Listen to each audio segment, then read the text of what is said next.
I just won. I just won. I just won. My God. 80% of the requests in this tournament center on one question. When is Eala playing? Those aren't the words of a Filipino fan account. They belong to Mark Ine, chairman of the Mubadala Citi DC Open, spoken on the record on July 28th, less than 24 hours before Eala walks out first on center court. She faces the woman who bageled her 3 months ago in Stuttgart. The crowd is roaring before the match has even started. What happens on that court Wednesday night at 8 p.m. Washington time decides whether Leylah Fernandez keeps her DC crown or hands it to the 20-year-old she thought she'd already broken on clay. Rewind 48 hours. To understand why Filipino flags already line the practice courts, you need to understand what happened on that same center court Tuesday night. Eala arrived in Washington as world number 28, her tournament debut, drawn against an Olympic gold medalist. She went down a set and a break, then did something that put every player left in the draw on notice, because the woman waiting for her in the round of 16 is no ordinary opponent. Leylah Fernandez is the reigning DC Open champion. She lifted this trophy last summer, dismantling Anna Kalinskaya 6-1, 6-2 in the final. She has draw protection. She has home cooking. She is the number 7 seed, even though on the actual WTA ranking sheet, she sits at 34 while Eala sits at 28. The higher-ranked player is unseeded. The lower-ranked player is protected. Fernandez has done nothing to lower the temperature. In her only published DC press conference on July 25th, she talked about Venus Williams. She talked about Shake Shack. She talked about wanting to reproduce the mindset that won her the title last year. What she didn't talk about, not once on the record, was Eala. She hasn't needed to. The last time these two met, Fernandez didn't need words. She had a score line. Porsche Tennis Grand Prix, Stuttgart, April 2026, round of 32. On clay, Fernandez won 6-1, 6-4 in 1 hour and 28 minutes. Tennis Channel called it pure control, no mercy. Eala was broken serving to stay in the match. That's the wound she carries onto center court Wednesday night. Here's what Fernandez doesn't seem to have factored in. The Eala who walked off that clay court in Stuttgart isn't the Eala who walks onto the hard court in Washington.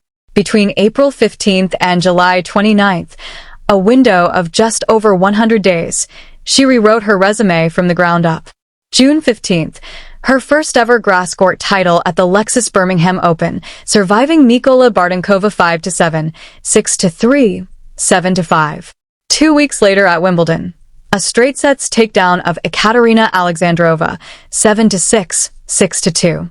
Career high ranking of number 28. 89% of the WTA fan vote for star of the grass swing. This isn't momentum. It's a trajectory that mainstream analysts insisted would take another 2 years to materialize. The people who saw it early were right, and every draw sheet in every WTA 500 is now proof. Compare that stretch to what Fernandez has lived through. Her 2026 season record entering Washington, 12 wins, 19 losses.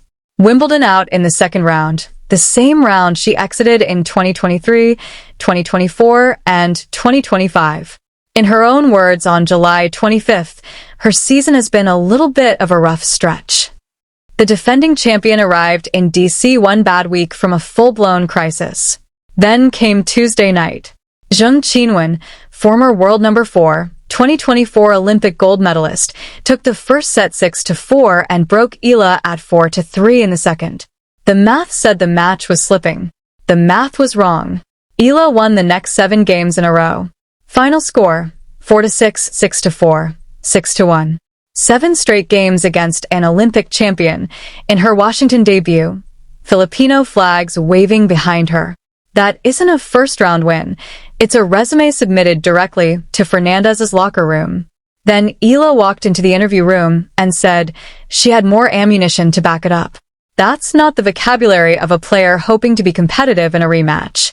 That's the vocabulary of a player who thinks she's collecting a debt.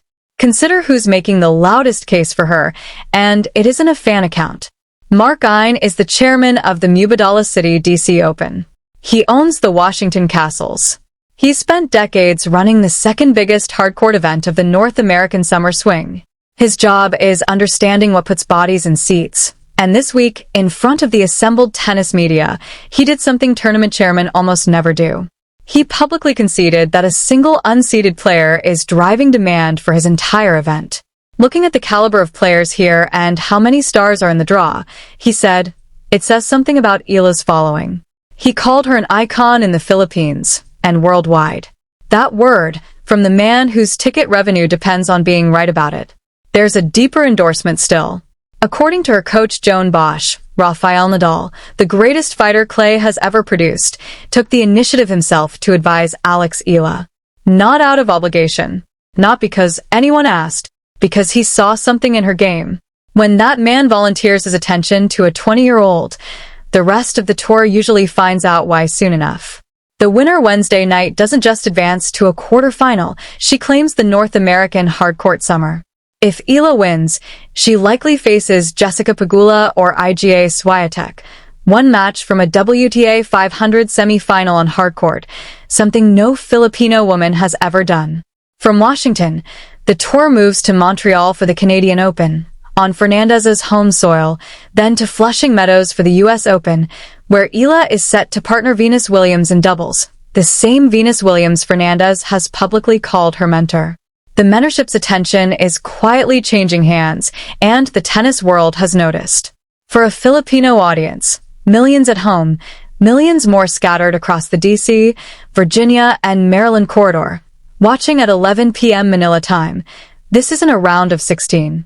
It's the closest the WTA has come to producing a Pacquiao-scale moment on their side of the draw. When Eala steps onto center court Wednesday, an entire nation steps out with her. None of this erases Stuttgart. Eala left that clay court having lost 6-1, 6-4, broken while serving to stay in the match, staring at a second consecutive first-round exit on the European swing.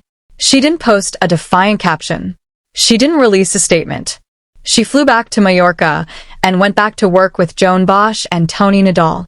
61 days later, she lifted her first-ever grass court trophy in Birmingham.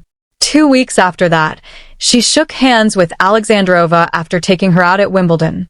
That's the answer she's already given to the Stuttgart scoreline. Wednesday night, she delivers it in person. 80% of the ticket requests. 7 straight games against an Olympic gold medalist. One word from a post-match press conference: ammunition.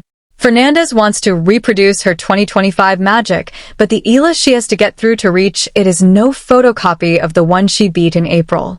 This arena was built for Eala before she ever walked inside it. She's already shown Washington what she can do from behind, and this time, the ammunition is loaded. Eala isn't walking onto center court Wednesday to prove she belongs. She's walking on to collected debt Fernandez didn't know she owed. So here's the question worth arguing. Can Eala flip that 6-1, 6-4 Stuttgart score line on hardcourt, or is Fernandez still a level above her when the surface is fast and the trophy is hers to defend? Drop your predicted score in the comments, 3 sets or straight sets. Stake your claim before 8 p.m. Washington time and see who read the moment correctly. If you're willing to put a score on the record, follow this channel, because Wednesday's result is only the opening chapter. Montreal comes next, then Flushing Meadows with Venus Williams in the doubles draw. The ones calling these matches correctly now are the ones quoting themselves for the rest of the season.